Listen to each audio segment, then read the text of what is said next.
क्या हमारे देश में प्रेस का फ्रीडम है? 10 media enjoys their freedom in India. जी हाँ, मीडिया जिसको फोर्थ पिलर ऑफ डेमोक्रेसी कहा जाता है। जिस जगह पे आप रहते हो, जिस भारत में रहते हो, जिस इंडिया में आप रहते हो, आज के दिन पे अगर प्रेस ना होता, मीडिया ना होता, तो आज के दिन पे इस समय हम लोग ब्रिटिश के अंदर में गुलामी कर रहे थे। उन लोगों के हिसाब से चलना पड़ता, उन लोगों के हिसाब से सोना पड़ता, उन लोगों के हिसाब से खाना पड़ता। Just because of the media role हम आज के दिन पे चैन के सांस ले पा रहे हैं। लेकिन क्या हम लोग के देश में मीडिया का फ्रीडम है? अगर हम लोग के देश में मीडिया का फ्रीडम है तो 154 से ज्यादा जर्नलिस्ट लोगों को क्यों अरेस्ट किया गया? 189 से ज्यादा मीडिया पर्सन को क्यों फिजिकली अटैक किया गया? पुलिस ने मुझे मारा। The reporter who was arrested has been arrested by the Delhi police. हम लोग के देश के संविधान में लिखा हुआ है article 91 of Indian constitution, right to freedom of speech and expression. लेकिन क्या हम लोग इसको एंजॉय कर पा रहे हैं? लेकिन क्यों हम लोग freedom of speech and expression enjoy नहीं कर पाते? अगर सरकार के खिलाफ हम लोग कुछ बोलते हैं तो हम लोग को अरेस्ट कर दिया जाता है, या हम लोग को थ्रेट कॉल आता है, हम लोग को दबा दिया जाता है। क्यों?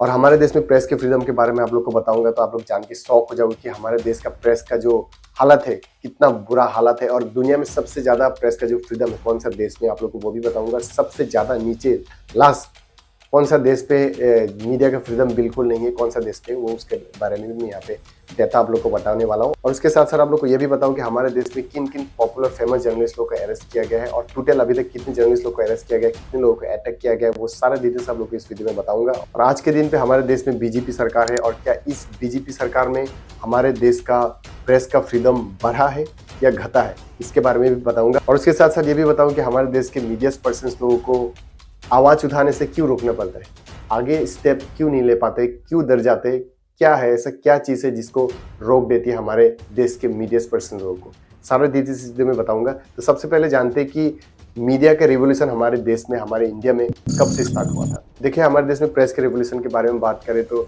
ये सन 1780 की बात है, 29 ऑफ जनवरी 1780 की बात है, जब पहला न्यूज़पेपर, वीकली न्यूज़पेपर हमारे इंडिया में स्टार्ट हुआ था, जिस पेपर का नाम था Hickey's Bengal Gazette, which was started by Irishman James Augustus Hickey. He was the first person who had started weekly newspaper, first newspaper in India, not just in India, Asia में सबसे पहला newspaper था, जिस newspaper का नाम है Hickey's Bengal Gazette। उन्होंने through his writing उन्होंने ब्रिटिश सरकार के खिलाफ आवाज उठाया था। Warren Hasting was the governor general of India, तब उन्होंने गवर्नमेंट के एंटी करप्शन के बारे में उन्होंने लिखा था। फिर आपका malpractice of the government, corruption of the government, और इवन वारेन हेस्टिंग जो गवर्नर जनरल की जो वाइफ है, उनका जो करप्शन के बारे में उन्होंने लिखा था। तो उसके बाद उनको जेल कर दिया जाता है, उनको दबाने की कोशिश किया जाता है, अबेटमेंट लो उनको शूट किया जाता है, फाइल किया जाता है उसको, उसके बाद उनको जेल कर दिया जाता है। लेकिन वो जेल से भी नहीं रुके, जेल के अंदर से भी kept writing and targeted the government of Warren Hasting की सरकार के खिलाफ वो लिखते रहे। लेकिन ब्रिटिश के खिलाफ आवाज उठाने के कारण वारेन हेस्टिंग ने जीत और मेहनत की हिकीज बेंगल गैजेट को बंद करने के लिए, इस न्यूज़पेपर को बंद करने के लिए। तभी तो जाके उन्होंने इंडियस गैजेट बोल के एक नया न्यूज़पेपर, नया वीकली न्यूज़पेपर जो जिसमें ओनली ब्रिटिश की भलाई के बारे में लिखती थी, उस न्यूज़पेपर को फंडिंग देके, पैसा देके उन्होंने स्टार्ट करा के ऑन 25 ऑफ मार्च 1782 को टोटली सीज कर लिया गया हिकीज बेंगल गैजेट को। लेकिन though it was a short life, but it had given inspirations to many reformist and many freedom fighters to start their own newspapers to target the government। Government को target करने के लिए newspaper होना जरूरी, ये आदमी लोगों का माइंड में घुस गया था। एक इंस्पिरेशन मिला था, जो रिफॉर्मिस्ट जो है, जितने भी फ्रीडम फाइटर्स थे, उन्होंने अपना न्यूज़पेपर जो है उसके बाद खोलना स्टार्ट किया था। और राजा राम मोहन ने भी he stood against the British government के खिलाफ थे, and he supported the press, supported the press freedom in India. और उन्होंने भी संवत कॉमेडी जैसा एक बंगाली वीकली न्यूज़पेपर उन्होंने स्टार्ट किया था। उसके बाद बॉम्बे हेराल्ड हो गया, उसके कई सारे न्यूज़पेपर्स निकल के आए थे। उसके बाद बहुत सारे पब्लिकेशन जो स्टार्ट हो गया था हमारे इंडिया में। Just because of this hickeys Bengal gadget, आदमी लोग को एक आत्मविश्वास हो गया था कि जितने भी रिफॉर्मर्स थे, जितने भी फ्रीडम फाइटर्स थे, उन लोगों के माइंड में ये घुस गया कि to fight against the government, to disclose about the government practice, to disclose about the malpractice of the government, corruption के बारे में दिखाने के लिए, या आदमी लोग को पहुंचाने के लिए, आदमी लोग को स्प्रेड करने के लिए, अवेयरनेस फैलाने के लिए न्यूज़पेपर होना, मीडिया होना, प्रेस होना बहुत जरूरी है। तब से पता चल गया था। इस पेपर के छापने के बाद यूके में वारेन हेस्टिंग के बारे में सारा चीज़ पता चल गया था। उसके बाद वहाँ पे एक पीस इंडिया एक बिल पास हुआ था इन 1784, और उसके बाद 1785 में he was bound to resign from India India से उसको जाना पड़ा था, इंडिया को छोड़ के जाना पड़ा था, इंडिया से उसको रिजाइन कर नहीं पा रहा था, क्योंकि उनका जो कारनामा था, उसने जो किया था, उसने जो मतलब हमारे देश में जो खराब चीज़ें जो किया था, करप्शन से लेके माल प्रैक्टिस, गवर्नमेंट से लेके सारा चीज़ जितने भी किया था, उसके बारे में सब कुछ पता चल गया था वहाँ के प्राइम मिनिस्टर को। उसके बाद वहाँ पे बिल पास होने के बाद, Pitt's India act bill pass होने के बाद उसको वहाँ पे इम्पीचमेंट करके उसको रिजाइन करवा दिया गया था। तो ये था मीडिया का पावर। चाहे ये न्यूज़पेपर बंद क्यों न हो गया हो, लेकिन इस न्यूज़पेपर के थ्रू, इस न्यूज़पेपर के कारण इतना पावर है, मीडिया का पावर उन्होंने भी दिखा दिया था। चाहे आप लोग, बहुत सारे लोग मीडिया पर्सन हेट करते होंगे, न्यूज़ चैनल्स को देखना नहीं चाहते होंगे, लेकिन आप इससे बच नहीं सकते, इसको आप लोग को देखना ही पड़ेगा। It's like a basic needs. Food shelter के बाद वाटर, फूड शेल्टर के बाद ये थर्ड फोर्थ पे ये आपका मीडिया आता ही है। कुछ भी दुर्घटना हो, कुछ भी हो, तो मीडिया का जरूरत आपको चाहिए होता है। एक आदमी को उठाने से लेके, सेलिब्रिटी बनाने से लेके, उसको गिराने से लेके, कुछ करप्शन कर रहा है तो उसको डिस्क्लोज करने के लिए, उसको उसके खिलाफ जाने के लिए, उसको आवाज़ उठाने के लिए मीडिया हर जगह में चाहिए होता है। चाहे वो मिनिस्टर्स हो, मिनिस्टर्स लेवल का हो या ब्यूरोक्रेट्स हो, हर आदमी को, हर किसी को मीडिया का जरूरत होता ही है। आप लोग ये मानो या ना मानो, क्या आप लोग मानते हो ये मेरी बात, आप लोग मुझे कमेंट करके बताइएगा। और उसके बाद वैरन हेस्टिंग के जाने के बाद भी हमारे इंडिया में बहुत सारे गवर्नर्स आए, जैसे कि लॉर्ड लिटन के टाइम में 1786 में वर्निकुलर प्रेस एक्ट आया था to take away the media's freedom. Media's का जो फ्रीडम है उसको बंद करने के लिए, मीडियाज के जितने भी उनके खिलाफ, गवर्नमेंट की, सरकार के खिलाफ, ब्रिटिश सरकार के खिलाफ जितने भी आर्टिकल्स वगैरह छापते थे, उन सबको जेल करवा दिया जाता था, सबको अरेस्ट करवा दिया जाता था, सीज करवा दिया जाता था। मीडिया ऑर्गेनाइजेशन जितने भी टूल्स है, पेपर से लेके, पेपर मशीन से लेके, जो प्रिंटिंग के मशीन वगैरह से लेके, सब कुछ जो है सीज कर लिया जाता था। मतलब मीडिया को दबाने के लिए वर्निकुलर प्रेस एक्ट बोलिए या बहुत सारे जो ब्रिटिश के जो जितने भी गवर्नर्स थे, उन सारे लोगों ने भरपूर कोशिश किया मीडिया को दबाने के लिए, ताकि सरकार के खिलाफ आवाज़ ना उठा पाए, चुप हो। और अगर उनके खिलाफ आवाज़ उठाएंगे तो उनके मीडिया ऑर्गेनाइजेशंस को बंद कर दिया जाता है, उनके पेपर को बंद कर दिया जाता है। ऐसे बहुत पहले सालों से चलते हुए आ रहे हैं, और अभी तक, और तब से अब तक, सिंस 1947 जब से देश आज़ाद हुआ, तब से अभी तक हमारे देश में मीडिया का फ्रीडम इंडिपेंडेंटली मतलब कुछ भी नहीं कर पा रहे। तभी तो जाके आप लोग को आकर बताऊँ, सिंस डिकेड 10 साल में, पिछले 10 साल का रिपोर्ट आप लोग को बता रहा हूँ, 154 से ज़्यादा जर्नलिस्ट लोग हमारे इंडिया में अरेस्ट कर लिया गया है, डिटेन किया गया, इंटरोगेट किया गया है for their professional work, and maximum are from the BJP govern states. 73 were from BJP govern states. जहाँ पे जिस राज्य में बीजेपी सरकार है, वहाँ से सबसे ज़्यादा जो जर्नलिस्ट लोग को जो है अरेस्ट कर लिया किया गया है। And 29 alone is from Uttar Pradesh. आप सोच के देखिए, उत्तर प्रदेश में सबसे टॉप 1 फर्स्ट राज्य है, सबसे ज़्यादा नंबर 1 राज्य है, सबसे ज़्यादा जर्नलिस्ट लोग को अरेस्ट कर लिया गया है from this state, Uttar Pradesh. तो आप सोच के देखिए, हमारे इंडिया में प्रेस का फ्रीडम कहाँ पे। अगर प्रेस का फ्रीडम होता तो अर्नब गोस्वामी को 4 नवंबर 2020 को क्यों अरेस्ट कर लिया गया था बैटमैन लॉ पे, और उसके साथ साथ सजद गुल, उनको भी अरेस्ट कर लिया गया था 2023 को। ये बड़े बड़े एंकर थे, बड़े बड़े जर्नलिस्ट थे। अर्नब गोस्वामी के बारे में आप लोग को पता ही होगा, he is the editor in chief of Republic TV, आप लोग को पता है। तो उन लोगों को भी अरेस्ट कर लिया गया। ऐसे एक्सेट्रा कई सारे जर्नलिस्ट लोग को, बड़े बड़े जर्नलिस्ट लोग हमारे देश से अरेस्ट कर लिया गया है इन दिस सरकार, बीजेपी सरकार में पिछले 10 साल से अरेस्ट कर लिया गया। उससे पहले इतना जर्नलिस्ट लोग को ब्रिटिश के सरकार के टाइम पे हुआ करता था, लेकिन आज़ाद होने के बाद भी हमारे देश के मीडियास लोग को, मीडिया पर्सन लोग को, जर्नलिस्ट लोग को fully freedom of speech and expression जो है वो फुल्ली इंजॉय नहीं कर पा रहे, जो कि ये अन्याय है। देखिए, article 91 of the Indian constitution में ये लिखा गया है कि right to freedom of speech and expression which implies that all the citizens have the rights to express their views and opinions on the any topic in related to कुछ भी topic के बारे में बात कर सकते हैं, बात किया जा सकता है, लेकिन बात नहीं कर पाते। अगर कुछ ज़्यादा बात करते सरकार के खिलाफ तो दबा दिया जाता है, अरेस्ट कर लिया जाता है, थ्रेट कॉल आता है। तो ये होता है हमारे देश के मीडिया के पर्सन के साथ, या हमारे देश के आम जनता के साथ। सब लोग आवाज़ तो उठाना चाहते हैं, सब लोग खिलाफ जाना चाहते हैं, बोलना चाहते हैं। कुछ गलत हो रहा हो तो हम लोग का राइट्स है कि हम लोग बोल सकते हैं, हम लोग गवर्नमेंट के खिलाफ बोल सकते हैं, किसी आदमी के खिलाफ भी हम लोग बोल सकते हैं, आवाज़ उठा सकते हैं।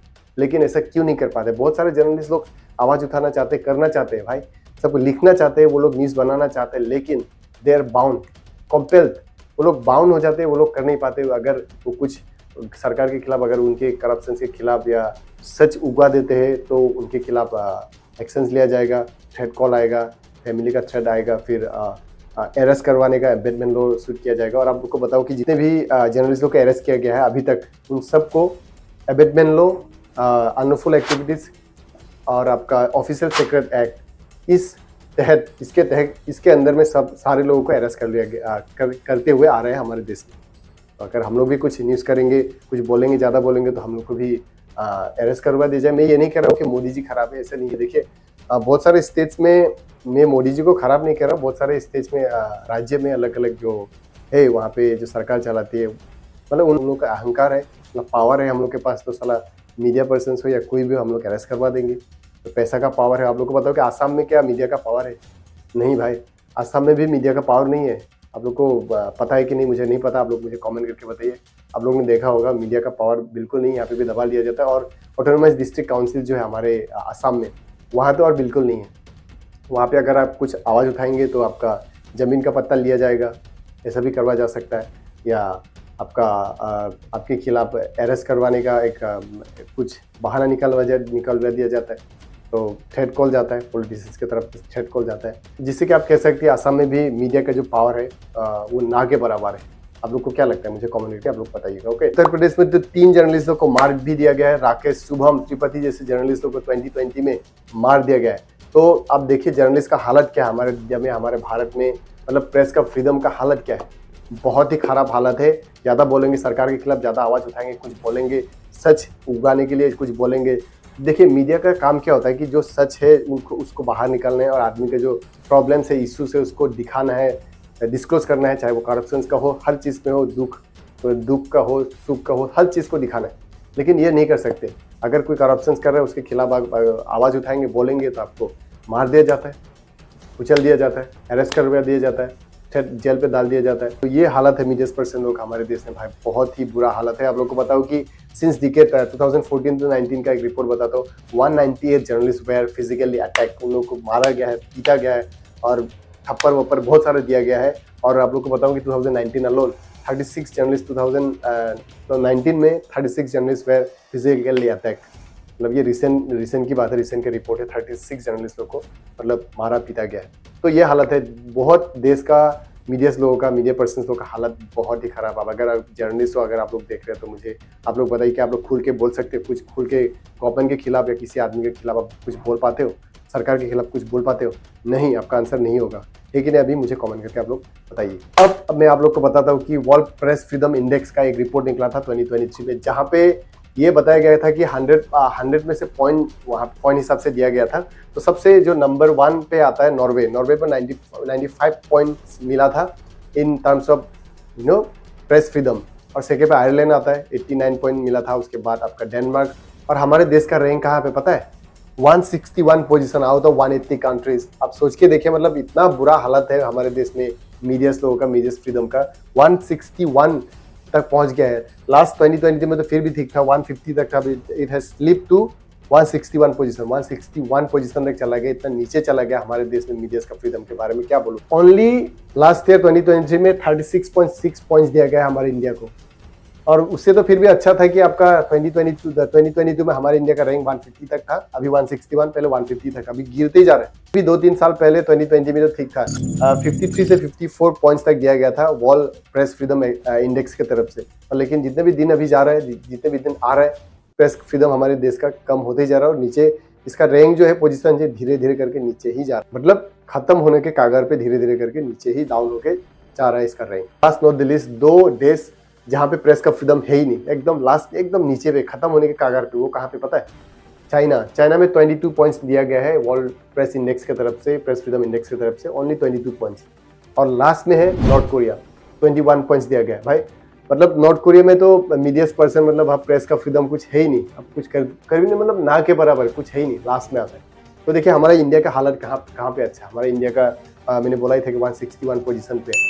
जितना साल बढ़ते जा रहा है, जितना साल आगे जा रहा है, प्रेस का फ्रीडम जो हमारे देश में घटते कम होते जा रहा है। और ऐसा लगता है लास्ट में हमारे देश से आ जाएगा। तो ये हालत है भाई। कॉन्स्टिट्यूशन पे मेंशन है कि हम बोल सकते हैं, आवाज़ उठा सकते हैं, ओपिनियंस दे सकते हैं, एक्सप्रेस कर सकते हैं, लेकिन ये क्या ये सब हो रहा है हमारी सरकार में? तो ये गलती किसका है? सरकार का गलती है या किसका गलती है? आप लोग मुझे कमेंट करके बताइए। और बहुत ही बुरा सिचुएशन है हमारे देश में। तो ये था, it was all about the press freedom in India. थोड़ा हिस्ट्री वगैरह सब कुछ बता दिया। तो कितना समझ में आया मुझे कमेंट करके बताइए। अगर समझ में नहीं भी आया तो मुझे कमेंट करके पूछ सकते हैं, जितना हो सके आप लोग को मैं समझाने की कोशिश करूँगा। तो see you soon my next content. So till then take care, bye bye. अगर चैनल पर नए हो तो चैनल को सब्सक्राइब कर लीजिए, क्योंकि मैं ऐसे ही इन्फॉर्मेटिव एजुकेशनल कंटेंट लेके आता रहता हूँ। अगर सब्सक्राइब नहीं करेंगे तो जितने भी अपकमिंग एजुकेशनल जो वीडियोस होंगे उसका नोटिफिकेशन आप लोग को नहीं मिलेगा। तो जल्दी सब्सक्राइब कर लीजिए। तो see you soon, bye bye, take care.